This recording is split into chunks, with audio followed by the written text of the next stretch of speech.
This is a testimony about how wonderful God is and how God pulls through and so wants to meet and minister to his people. I was in Uganda, my last trip out there, and we've been having a pretty good mission. My intercessor had said that he saw a tsunami tidal wave of the Holy Spirit coming through in the last few days of the mission. And to be quite honest with you, I was a little disappointed because we were seeing some good stuff, but it wasn't really what I'd considered a tidal wave. A tsunami of the Holy Spirit is what he used, the words he used. So anyway, we're at the very last meeting of a very busy 3-week schedule, and if I'm totally honest, I actually didn't want to go because I had been preaching 2 or 3 times a day, and I was actually quite tired. I would have welcomed a final rest day before I made the long journey home. But no, we went to this particular church, and it was a good 2-3 hours drive away from where our base was. And the car broke down on the way.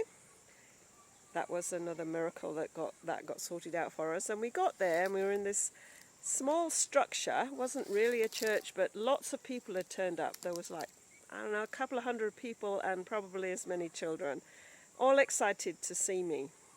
And it's just reminded me of another testimony. Anyway, we gets into this building, and most of the roof of the church is just tarps over some kind of structure to hold them up there. And I think a quarter of the roof structure didn't have a tarp on, so the people sat there were under the elements. And of course the elements rained on us. It started to pour down torrentially, so everybody had to move into where there was a bit of shelter.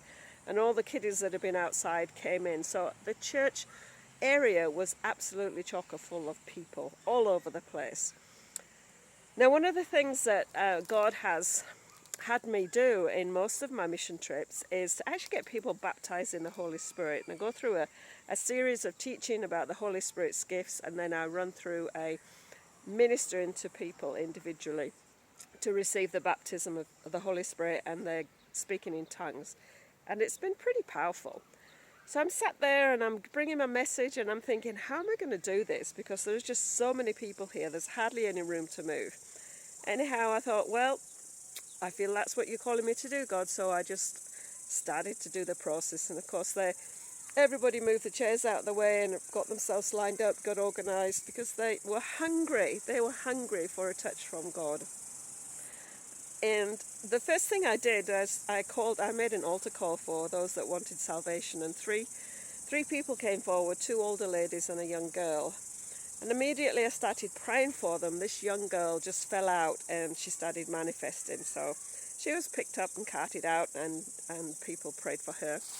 And then I started to minister to people and just go through the process of getting them to be baptized in the Holy Spirit. And as I say, there was probably around 200 people in this church. And the tsunami wave came. Just about everybody that got prayed for received their tongues. We had people falling out and manifesting. We'd probably maybe a dozen or 20 people at the front of the church that were all being ministered to and manifesting, that some demons were coming out, and it was really an uproar of the Holy Spirit just ministering to people. And yeah, it was really, really awesome. The Holy Spirit just came, ministered where people were, and people got saved. People, I believe, got healed, and many people received the gift of tongues. Now just let me continue with this particular church, because there is another interesting part to the story which is really awesome. The pastor was a lady, and we hadn't met before, hadn't been to this part of Uganda or to this church before. And she told me afterwards that she had had a dream. And in this dream there was this white woman came to visit her and say, "Don't worry, it's going to be all right." And when she saw me get out of the car, she had to go away and compose herself, because I was stood in front of her and I was the white woman that she'd seen in her dream. So I'm not sure whether I travelled in the spirit or whether my angel went before me, but she was like aghast and blessed that the woman that she'd seen in a dream that says, don't worry, everything is going to be all right, actually then turned up at her church and ministered to her people. So that was a huge blessing for me. It was an encouragement, and it was the final ministry into that particular church in that Uganda mission. Bless you heaps.